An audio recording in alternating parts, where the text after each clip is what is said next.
ये कौन बोल रहा था खुदा के लहजे में, ये वक्त किसकी रौनक पे खाक डाल गया। 10 दिन की हुकूमत में 20 और ड्रामे करना मरियम नवाज का ही कमाल है। अब तो मीडिया भी मुंतजिर होता है कि आज कौन सी नई ड्रामेबाजी होगी। आखिरकार एक ना एक रोज शहबाज शरीफ की मुनाफिकत, मरियम सफदर की रौनक, नवाज शरीफ की अय्यारी पर मीडिया से आवाजें आना शुरू होंगी। जुबाबंदी तो कीगी, मगर कब तक मेन स्ट्रीम मीडिया भी मुंह बंद रखेगा। डिजिटल मीडिया भी तो हकाइक दिखा रहा है। डिजिटल मीडिया वो दिखाता है जो रौनक से बड़े लोग देखना नहीं चाहते, यानी अपना असली चेहरा। फिर ये अपने करतूतों का इल्जाम सोशल मीडिया पर डरने की कोशिश करते हैं और खुद को मासूम करार देने के लिए पूरा मेन स्ट्रीम मीडिया खरीद कर अपनी जेब में रख लेते हैं। कई चापलूस टाउट सहाफी हैं जिनकी रोजी रोटी और घर का खर्चा ही शरीफ टब्बर के लिए हवा बनाने से चल रहा है। वो प्राइम टाइम शो में बैठकर अली बाबा और 40 चोरों को हाजियों का काफिला साबित करने पर जुट जाता है, बल्कि अपनी तमाम तर सलाहियतें बरुए कार ले आता है। नानी चली थी अपना सॉफ्ट इमेज ड्रॉ करने, मगर ये तो सब कुछ उल्टा ही हो गया। 10-12 दिन में नानी की रौनक और गुरूर की कहानियां हर सू सुनाई देने लगी हैं। झूठी इज्जत और शान और शौकत पर सच्ची इज्जत का म्यार कायम नहीं हो सकता। हर रोज थीफ मिनिस्टर का नया स्टेट ड्रामा एक्सपोज होता है। हर रोज नानी की ओवर एक्टिंग के पैसे काटे जाते हैं। नानी के अंदर जो फिरौनियत है और जो इसके अंदर रौनक है, वो मर कर भी इसका पीछा नहीं छोड़ेगी, क्योंकि ये सब कुछ इसके सॉफ्टवेयर में पैदाइशी फीड हो चुका है और अब इसे कोई माहिर इंजीनियर ही दुरुस्त कर सकता है। दौलत, पैसे और इक्तिदार के बीच आंख खोलने वाली नानी के लिए सारे पाकिस्तानी इसके घर के मुलाजिम जैसे हैं। सारे सहाफी और चैनल्स इसके बेदाम गुलाम हैं। इसलिए अगर नानी से इसकी मर्जी के खिलाफ सवाल पूछा जाएगा तो अपना बड़ा सा हाथ गुरूर और तकब्बुर से उठाकर सवाल को रोक देगी। सहाफी ने भी चापलूसी से सवाल किया कि आप पर तनकीद हो रही है कि अवाम के पैसे के आटे पर अपने वालिद मोहतरम की बूथी शरीफ क्यों लगवा रही हैं। इस पर मोहतरमा फरमाती हैं कि पंजाब में नवाज शरीफ की हुकूमत है, इसलिए आटे के थैले पर बहूची का चेहरा मुबारक लगाया गया है। मैडम, जो सबसे बड़ी तनकीद की जा रही है वो रमजान बैग पे नवाज शरीफ साहब की फोटो के हवाले से है। ऑपोजिशन उसको बड़ा क्रिटिसाइज कर रही है कि आप अपनी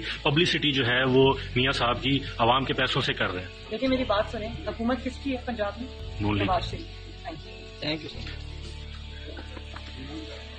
मैडम थी मिनिस्टर साहिबा, चोरी के इक्तिदार पर इतना गुरूर अच्छा नहीं होता। हुकूमत तो सिर्फ अल्लाह ताला की जात की है। आप लोग तो अवाम के हक पर डाका डालकर बैठे हुए हो। नवाज शरीफ को गल हो गई है का नारा लगा कर लाने वाली, अपने बाप की पीठ पीछे खंजर गोंपने वाली, अब अपने बाप को खुश करने के लिए कह रही है कि आखिर नवाज शरीफ की हुकूमत है। मैडम थी मिनिस्टर, पाकिस्तानी तुम्हारी इस कब्जे की हुकूमत को नहीं मानते। अपने बाप को चूना लगा सकती हो, पाकिस्तानियों को नहीं। और ये जो आपके अंदर इतनी फिरौनियत है ना, जैसे अब आप हमेशा इक्तिदार में ही रहेंगी, तो याद रखें सदा इक्तिदार तो आपके चचा फिरौन का भी नहीं रहा। फिर आप क्या चीज हैं? लिहाजा जमीन पर हैं और खुद को एक आम इंसान ही समझे। अभी तो इस अवाम ने आपको वोट दिया नहीं, अगर दिया भी होता तो इतना गुरूर देकर आपने फिर बस ख्वाबों में ही हुक्मरान बनना था। नानी गुरूर, तकब्बुर और रौनक की बदतरीन मिसाल है। ये अपने साथियों को भी कीड़े मकोड़े समझती है, इसीलिए तो अपने इर्द गिर्द कनीजों को भर्ती किया है ताकि इसके प्रोटोकॉल में कमी न आए। अभी तो 90% पंजाबियों ने इन्हें वोट तक नहीं दिया, फिर भी ये रौनक न जाने किस बात की है। आप जिससे चाहें बात करें, जिसकी बात का चाहें जवाब दें। आटे की बोरियों को छोड़कर गटर के ढक्कन तक पर अपने वालिद मोहतरम का चेहरा मुबारक लगा लें। हम कौन होते हैं इतराज करने वाले? बस इतना याद रखें कि आप अपने बाप का माल तो तकसीम कर नहीं रही, अवाम के टैक्स का पैसा है जिसे वाली साहब की शक्ल की ब्रांडिंग करके अवामी हमदर्दी खरीदने की नाकाम कोशिश कर रही है। ये खुशामदी औरत है, इसमें रौनक कूट कूट कर भरी हुई है। चचा की तरह कैमरा देखते ही इनके अंदर का अदाकार बाहर आ जाता है। बाकी पूरा पाकिस्तान जानता है कि पूरा टब्बर शानदार मिरासी है। सारे पुराने भारतीय गाने इन्होंने जुबानी याद कर रखे हैं। अब अगर इन्हें आजकल कैमरा परफॉर्मेंस देने का भरपूर मौका मिल रहा है तो वो इस मौके को हरगिज मिस नहीं करेंगी। लाजवाब अदाकारी के जोहर आपको कदम कदम पर देखने को मिलेंगे, बस थोड़ी सी ओवर एक्टिंग बर्दाश्त करना पड़ेगी। नवाज शरीफ और शहबाज शरीफ कम अज कम मुतकब्बिराना अंदाज नहीं अपनाते, लेकिन जो रौनक और गमंड मरियम सफदर और इसकी हम नाम मुलाजिमा में देखने को मिलते हैं, वो अवाम की इनसे नफरत में इजाफा कर देते हैं। अलबत्ता पूरा टब्बर जान से देने और खुद साख्ता कारनामे गिनवाने में बहुत महारत रखता है। इस जगह पर आप इन्हें एक दूसरे से बढ़कर पाएंगे। पाकिस्तानी कौम ने सोचा था कि जमहूरी हुकूमत कायम होगी तो फैशिज्म से छुटकारा मिलेगा, मगर एहतजाज पर डंडे खाते लोग देखकर अंदाजा हो रहा है कि फैशिज्म जारी रखने के लिए मरियम नवाज एक परफेक्ट फ्रंट है, यानी मुकम्मल कठपुतली। एक ऐसी खातून को वजीर आला पंजाब बनाया गया है जो कलेजा चबाने वाली है, जो सख्त नफरत और रौनक के लिए जानी जाती है। ऐसे में तहरीक इंसाफ के वर्कर पर हर तरह का जुल्म रवा रखा जाता है। ये तशद्दुद एक नए फस्ताई दौर का आगाज है। आपने ये बात तो सुनी होगी कि जब दिया बुझने लगता है तो एक बार उसकी लू जोर जोर से फड़फड़ाती है। मरियम नवाज की चीफ मिनिस्ट्री मिनिस्ट्री भी नून लीग का आखिरी संभाला है। इस औरत की रौनक सारे खानदान को डुबोएगी। कभी कभी गुरूर इंसान को ले डूबता है। मरियम नवाज की फिरौनियत देखें, वक्त किसी का एक जैसा नहीं रहता। वक्त कभी इनकी फिरौनियत पर भी खाक डालेगा। पंजाब असेंबली में मरियम नवाज के वजीर आला पंजाब मुंतखब होने के बाद जब एक खातून मेंबर ने मिलने की कोशिश की तो उसके साथ क्या हुआ वो खुद सारी दुनिया ने अपनी आंखों से देखा। इसके बाद मरियम नवाज को शर्म दिलाने वाली लेडी टीचर को नौकरी से निकाल दिया गया है। मगर सोचने की बात है कि ये फिरौनियत आखिर कब तक चलेगी। मरियम की हुकूमत में पंजाब में नया फिरौनियत का दौर शुरू हो रहा है। ये औरत फिरौनियत की किसी भी हद तक जा सकती है। कोई औरत अपने मफादात की खातिर कैसे इतना गिर सकती है। मरियम जैसी औरत इंसानियत के नाम पर दबा है। इसी ने अरशद शरीफ शहीद के जनाजे पर केक काटा था। जब अरशद शरीफ शहीद के बारे में सवाल पूछा गया था, नाम नेहाद जमहूरियत में सियासी कारकुनों को घसीटने वाले IG उस्मान अनवर के अहलकारों ने मुंह छुपा रखे थे। मुसूफ फैशिस्ट कुव्वतों का आलाकार बनकर पुरअमन शहरियों पर जुल्म ढाने में PhD कर चुके हैं। मरियम नवाज को उस्मान अनवर से ज्यादा कोई सूट नहीं करेगा। अपनी फिरौनियत का ऐलान इन्होंने इसी सिपा सालार के कंधे पर बंदूक रखकर किया है। मरियम नवाज साहिबा, आप बनती तो बहुत है मगर आप जमहूरी है नहीं। आप या आपके जेरे इंतजाम पुलिस किस कानून के तहत एहतजाज का हक छीनती रही है। कल इसी सड़क पर जरदारी की जीत का जश्न मनाना हलाल था, मगर अगले रोज ये एहतजाज हराम कैसे हो गया। आपने PDM के तहत एहतजाज किए और तहरीके अदम एतमाद के मौके पर हमजा शहबाज के साथ ट्रक की सवारी करके लॉन्ग मार्च भी किया। किसने रोका आपको। आपके ये गैर आईनी इकदाम कल आपके सामने भी आ सकते हैं। मीडिया के लोग इस नाइंसाफी के खिलाफ आवाज क्यों नहीं उठा रहे। आप इस फैशिस्ट हुकूमत से क्यों नहीं कहते कि अवाम को पुरअमन एहतजाज करने दें। एक लूली लंगड़ी जमहूरियत आमरिया से 1000 गुना बेहतर है। मगर ये कैसी जमहूरियत है जिसने फैशिज्म का लिबास ओढ़ा हुआ है। मीडिया का काम है कि इनको होश के नाखून दिलाएं। अगर मरियम नवाज जमहूरियत का लुबादा ओढ़कर हुक्मरान बनी है तो भाई थोड़ी बहुत जमहूरियत की एक्टिंग ही कर लो। फिर तुम क्यों कहती हो कि अगर कोई एहतजाज करे तो तुम रूथलेस हो जाओगी। क्या तुम्हारे बाप ने तुम्हें 40 साल तक इस तरह की जमहूरियत का सबक सिखाया है जिसमें आम अवाम अपना मैंडेट चोरी होने पर एहतजाज भी नहीं कर सकती। क्या तुम्हारे चचा ने तुम्हें इस तरह की पंजाब हुकूमत विरासत में दी है जिसमें अवाम अपना एहतजाज का जमहूरी हक इस्तेमाल नहीं कर सकती। क्या आप लोगों ने खान के दौरे हुकूमत में एहतजाज नहीं किए। क्या तुमने महंगाई मार्च नहीं किए। खान साहब ने तो आप लोगों का जमहूरी हक तस्लीम कर लिया था, मगर तुम लोग ओपोजिशन का हक तस्लीम क्यों नहीं कर रहे। क्या पूरा पाकिस्तान ही एक आमर बन चुका है या तुम समझते हो कि पाकिस्तानी कीड़े मकोड़े हैं। और एक बार जो तुम सब अशराफिया ने बंद कमरों के पीछे फैसला किया था कि अवाम को एहतजाज नहीं करने देना, तहरीके इंसाफ की खवातीन को इबरत का निशान बनाना है, तो तुम आज भी उसी पॉलिसी पर गामजन हो। आज भी अगर अवाम महंगाई या किसी नाइंसाफी के खिलाफ सड़कों पर निकलेगी तो तुम लोग उसे जोर जबरदस्ती डंडे के जोर पर रोकोगे। मरियम नवाज ने अगर अवाम को एहतजाज का हक नहीं देना तो फिर खुद को जमहूरी वजीर आला कहना बंद करो, बल्कि खुद को एक कठपुतली और कंप्रोमाइज हुक्मरान के तौर पर मुतारिफ करवाया करो। अवामी लीग को फार्म 47 पर मशरिकी पाकिस्तान की 98% नशिस्तों पर कामयाब करार दिया गया था, लेकिन इसके बावजूद करोड़ों बंगाली 3 माह भरपूर एहतजाज और शटर डाउन हड़ताल के बावजूद कौमी असम्बली का इजलास बुलाने पर मजबूर न कर सके। इधर जज्बाती इंसाफियों को लगता है कि तहरीक इंसाफ 8 फरवरी को फार्म 45 की बुनियाद पर एहतजाज करती तो शोहदा के वुरसा ने हाथ मान लेनी थी। आपको जदोजहद करनी होगी तवील लेकिन पुरअमन और मुसलसल। तहरीक इंसाफ के पास एहतजाज के लिए अब वक्त ही वक्त है। ये जदोजहद पुरसुकून होकर करने वाली है। किसी किस्म की जज्बातियत या हिमाकत की गुंजाइश नहीं, बल्कि फरीक दोइम इंसानियत और शर्म के हर पहलू से आ रही है। फिरौनियत के नशे में दुत मरियम नवाज का हुक्म है कि जो हक और सच का अलम बुलंद करे उसे उठा लो, मार दो, जुबान बंद कर दो। मोहतरमा मुसूफा, आपकी सियासत खत्म हो चुकी है। बाकी आप अवाम के चोरी किए हुए मैंडेट पर मुसलत हुए हैं और अवाम जब तक आपको मनसब से गिरा न ले वो चैन से बैठने वाले नहीं। Thanks for watching. Allah Hafiz.